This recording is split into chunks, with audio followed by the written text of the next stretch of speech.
We've been talking about language and how after the expansion of human beings throughout the world, there were processes of differentiation. As we begin this chapter, humans have spread out all over the world using a hunting and gathering pattern. And it's adapted to different climates and different places, but that's how people got all over the place. There was no what we call domestication of plants and animals, and there was no agriculture. Those are the things that we're going to be studying or looking at today. For the most part, it was only after agriculture comes out that we have the rise of urban life and cities, and a place like Teotihuacan in what is now Mexico. It's a pretty advanced and well laid out city that honestly we don't know that much about because the people who built that had all come and gone by the time that the Europeans arrived. They had come and gone even before the Aztecs arrived. The Aztecs decided that this was a good idea, the layout of Teotihuacan, and they're the ones who named this place and used it as a template for some of their later cities. But it's quite a place. So, usually we have a stereotypical idea that this is some advance of civilization across the world. We may not know it, but it comes to us from cartoons and other movies and other things about how this progresses. Let's start out a little bit with this cities part, just where these were. The archaeologists say this Teotihuacan place was quite diverse. There were people from all different groups. They were trading around with each other. They were bringing in animals and plants and other goods from different areas. And they were connected to other societies, societies that might have been hunting and gathering or have other kinds of agriculture and other kinds of planting. There wasn't one way to build a city. Some of them did these cities and the Aztec cities had central plazas and were well laid out.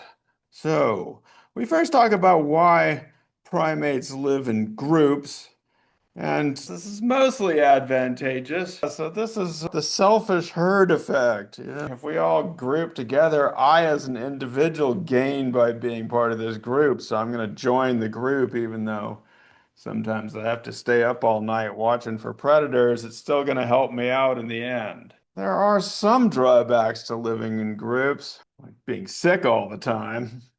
A lot of the sicknesses and diseases and stuff that we see around us exacerbated by early cities and early and modern life. Humans exhibit something that goes beyond the selfish herd effect, what our textbook calls prosocial behavior, which is to say that you begin to help the group even though it might not individually benefit you. And even though you might not have offspring in the group, you just develop a sense that the group is helpful, even though you as an individual might not be benefiting from it, and you as an individual. Humans don't just do kinship based on biology. We also adopt social ties. We incorporate people into our family and call them by kinship terms and call them things like cousins and stuff because we form these group bonds, even if we are not necessarily biologically related. And people have been doing that for a long time. It is part of the human tendency to take the primate group and primate sociality and ramp it up. So we are also talking about it and telling people how they should act to their friends and to their kin and expecting that kind of action and behavior and punishing people who are too selfish or who don't act on the group's behalf. And this is perhaps easier to do when people are in smaller groups, but it can be seen in different size societies. Now, human beings spread out to all parts of the earth following a hunting and gathering pattern as hunter-gatherers. This is getting your food through knowledge of non-domesticated or wild plants and animals. And this would have characterized every society all over the world until around 12,000 years ago. Now, I want to emphasize here that this was not necessarily, the groups were probably small, but there was lots of always cooperation within the group. There was interaction with different groups and a diversity of groups and what they were hunting and gathering.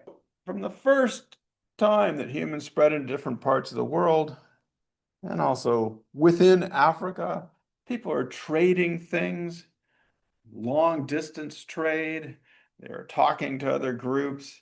It's one of the reasons we believe maybe Homo sapiens had an advantage over some of those Neanderthal societies, is this incorporation of people into these groups. Now, the thing that we just talked about, social kinship, and being able to talk to people about their obligations to the group and to frame those in terms of your relationships to other people and your relationships in the group is important in hunting and gathering societies. What's interesting, though, is that when we look at people who hunt and gather in today's world in the last 100 years, there's not a lot of them left, but those that are, they are, as we might imagine, highly mobile. They move or are nomadic from place to place. But many of these groups have more non-kin than kin. That is to say, people come and go in these groups. We often think of these as band societies or small group societies governed by family and kin. It turns out a lot of them have different people coming and going, and a high percentage of them would travel quite a bit during the year into different climates and different habitats. People had an intimate knowledge of these areas and the plants and animals that were in them. So perhaps certain things like using fire was first found accidentally, but a lot of the things that people were doing in these areas were no accident. It's because they were smart in adapting to their environment. Now, for much of the last 100,000 years, the climate was pretty cold. There were a couple warming periods, but it would not have been a good time to try to grow many crops. Around 12,000 years ago, we have the end of the last ice age, the last glacial period ends. We get a more stable climate across the world and a warmer climate, a decently warm climate. We don't want to warm it up too much more than it is, but it became more stable and warmer. With that, we have a couple of changes. One, you have, for most of the period that Homo sapiens were spreading out into these areas, they interacted with pretty large mammals, which are called the megafauna. Mammoths and mastodons, and giant sloths. There's not too many of these left anymore. A lot of them, most of them went extinct during this period about 12,000 years ago. Some people blame Homo sapiens for them going extinct, but it's probably more due to the warming climate overall. What this created were new areas for plants and animals to grow and to proliferate, and for different types of plants and animals to grow. So the Ice Age had its fun times and good places to live, but this expands the area in which you see these different kinds of things going on. There we go. Now, this is a good time to be a hunter-gatherer. Had a lot of abundant resources. The hunter-gatherers that we see today have been pushed onto some of the world's worst land. But in those days, everybody was hunting and gathering, and there were fishing and coastal areas where people settled down and became quite sedentary. When we are talking about things like agriculture or land cultivation, we also have to realize that in various places, in the places where they were, these hunter-gatherer populations were also involved in managing the plant and animal population. So before there was any agriculture, people were using their knowledge of the land and their maritime resources to manage them. We often think of hunter-gatherers as simply pursuing animals or running after animals or eating wild berries and tubers, but they have various forms of cultivating or managing those resources in order to encourage the growth of the things that they like. In indigenous Australia, people develop ways to manage the land and coastal resources so that they had relatively abundant stuff. And when Europeans came in, trekked across Australia, they would often die without the help of hunters and gatherers to show them what to do. Later on, the Europeans brought wheat and sheep and all those things, but at the time, this was the way that the resources were managed. In indigenous North America and many of the Native Americans, they used fire to burn areas and really reshape the landscape in ways that would encourage the growth of the stuff they liked. And this was a pretty widespread practice, and it resulted in landscapes that were quite different than they would have been if there were no people around. Now, when the Europeans came, they didn't really understand this either. They would displace Native Americans from their lands, believing that they were not using it efficiently and they wanted to plant crops and cut down trees. As it turns out, these landscapes were being quite well managed, and once people got displaced, a lot of them were less good than when they had been managed by the Native Americans.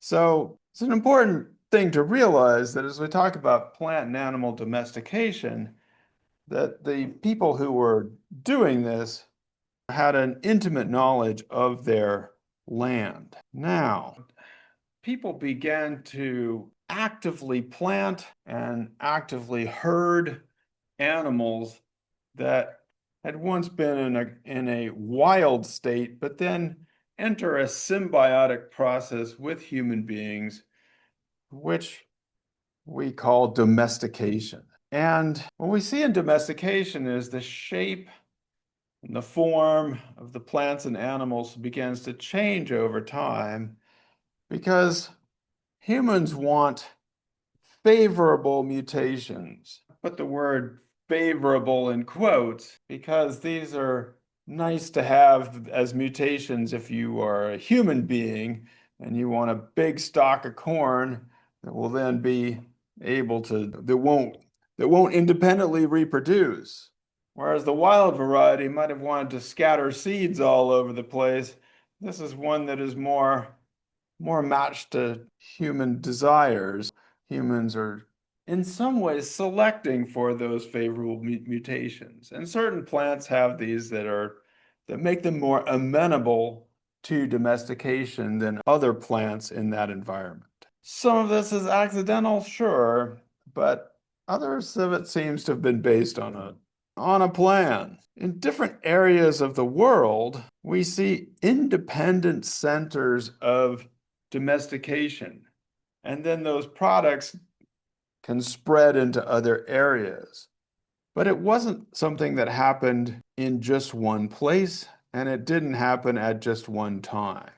It did happen around the same time, again, after that global warming period, after the last ice age.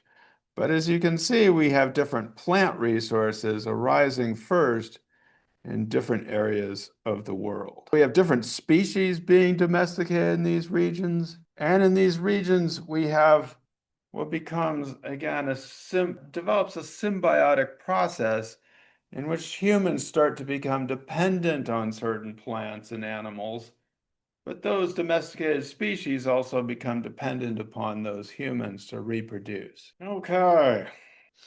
The transition to agriculture happened in many different parts of the world. Well, you have an increase in settled communities, larger communities, eventually cities, that depended upon these domesticated plants and animals, a more reliable food source for the most part in different parts of the world. And this happened in many places. The Middle East is our most common example because most of the foodstuffs that we in this country eat today are derived from the kinds of things that they were planting and harvesting in the Middle East.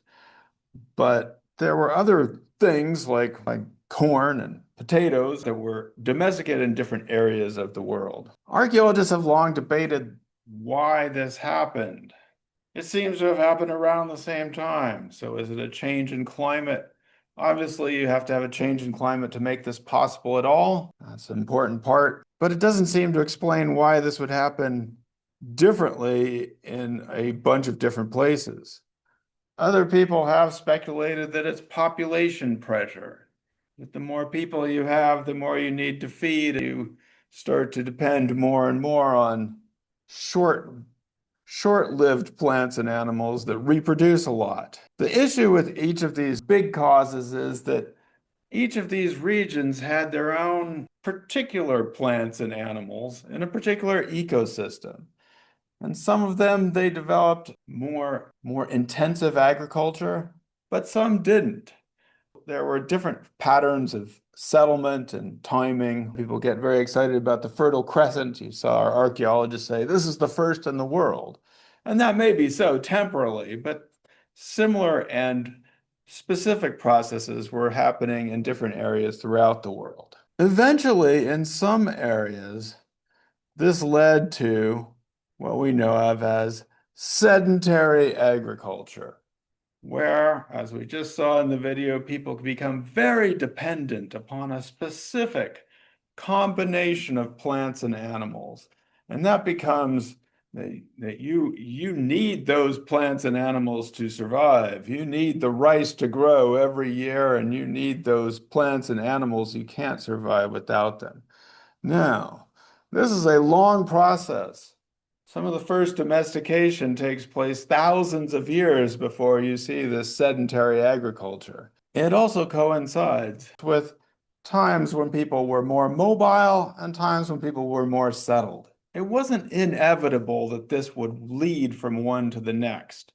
Sometimes people developed sedentary agriculture, adopted certain forms of cereal crops, and then later gave that up and started doing different things. Although people would, in some areas, become very dependent on agriculture, a lot of times people would combine that and continue to hunt and gather wild crops and foods at the same time as they were planting. And these traditions live on in various parts of the world. In our country, we usually don't have times when we pull up wild asparagus.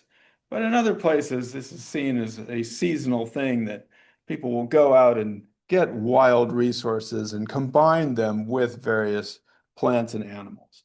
So again, this is not a one-way thing. This isn't an automatic process, but in different areas of the world, people do develop these things.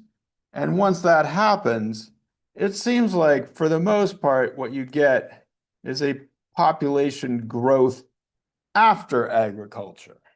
That is to say, it doesn't seem like the population pressures were what made people want to shift into growing their own plants and animals. It seems more likely that you have populations that are starting to expand after that agriculture gets established. If you have cereal crops that are more easily digestible than some of the things that hunters and gatherers had, it means that you can wean your children earlier. So among many hunter and gatherer populations, there was a pretty large spacing of children. It might be about every 5 to 7 years that you would have a child. Whereas in many agricultural societies, you'd have a child every 1 or 2 years. So hunter-gatherer populations are usually pretty small and pretty stable. Women would be more mobile and they'd be breastfeeding their children for longer, and that suppresses ovulation as a natural form of birth control. Once you wean your child, start feeding it cereal crops and cereals for breakfast, you have less breastfeeding, your ovulation resumes, and you can have kids. And the thing is that a lot of these early sedentary agricultural societies wanted those kids because the kids are good for working. So they want more children to work for them on their crops. We have a lock-in effect where you need more labor, which means having more kids, which means having more people, which creates a circular dynamic where you then need more food, and it's difficult to reverse that. It doesn't mean it's going to keep going on. Some people stopped growing cereals and became more like hunters or herders after they decided this was too much work.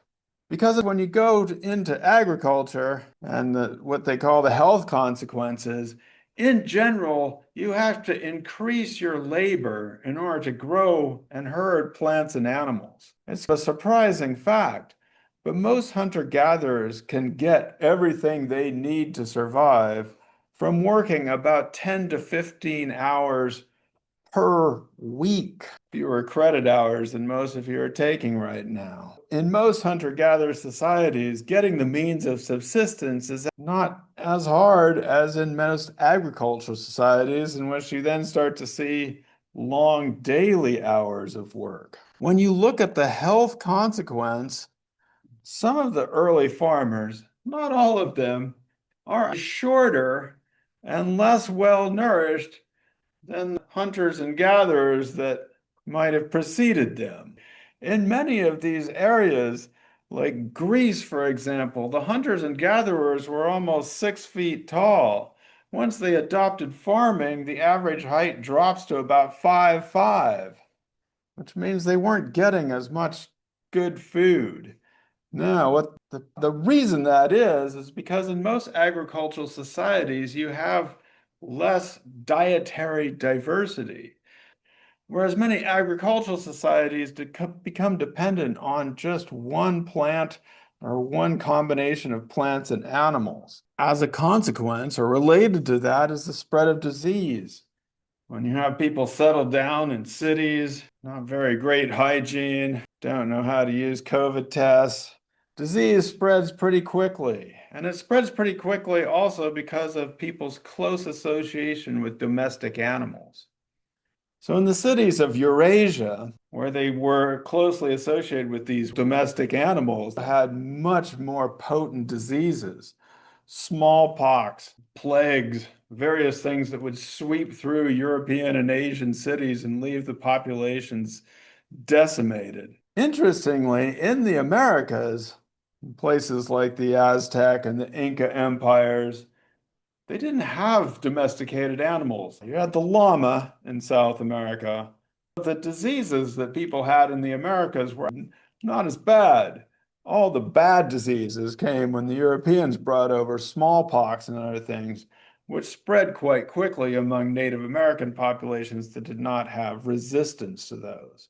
So this is one of the things that happens with agriculture is you intensify your diseases, although this happens differently in different places. The other risk is from monocropping, which is when you become dependent on one crop, and if that crop fails, then you're in trouble.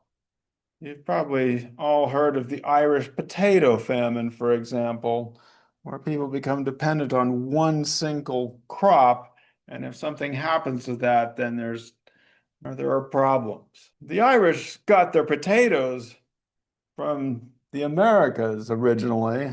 There were no potatoes in Ireland before Christopher Columbus because that was it was domesticated in the Andean region of South America. Your book gives us a picture of these potatoes as an example of monocropping, but the truth of the matter is in the place where the potatoes were domesticated, they have hundreds of varieties of potatoes. So we only know potatoes as yellow and those russet potatoes and stuff we make French fries out of. In the area of the Andes, they have 300 or so varieties of potatoes. So it's less risky because you plant different kinds and it's not exactly monocropping. So monocropping is something that usually happens later on when people become very dependent on these things. But these are some of the health consequences of agriculture. Now, it still enables you to produce more people. They may not be as healthy, they may not live as long, and they may be shorter, but there's more of them. Sometimes the more people you have, the more you can displace the hunter-gatherer populations and try to make them grow crops in their areas. But it's not necessarily a health benefit to go into domesticated agriculture. At the end of this section, we have an archaeological excavation at, all right, I'll just try Teotihuacan. Of course, this is a word, this is a site in Turkey, so we don't know what the people themselves would have called it. This is just what we call it. It comes from about 9,000 years ago, and it's a strange place for sure, because you have these densely populated areas where you have these mud brick houses, and to get in because you climb down a ladder from the roof.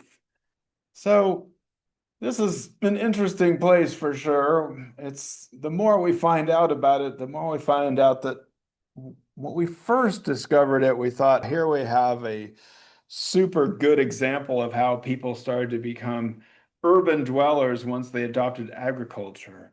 It's less sure now that that's what happened, and it seems to be another example of the health issues that can come about when you start putting a lot of people together in a place like this, and you don't have a grid system and a way to spread out from there. But it is an interesting example of how you can have a lot of people in one place and start to become dependent on a certain variety of plants and animals. We get an extension on the social groupings going from the kinship and those groups in through different people in parts of the world developing forms of agriculture and settling into these more densely populated societies that would start to differentiate themselves from their neighbors. Again, they were always trading and interacting with those neighbors, and people were moving around, but people start to develop very different habits. The extension of those things that we would call culture. They develop a cuisine. They become dependent on certain plants and animals and how to cook them, and differentiate themselves from each other based on their language, what you'd eat for breakfast, how you would organize your lives.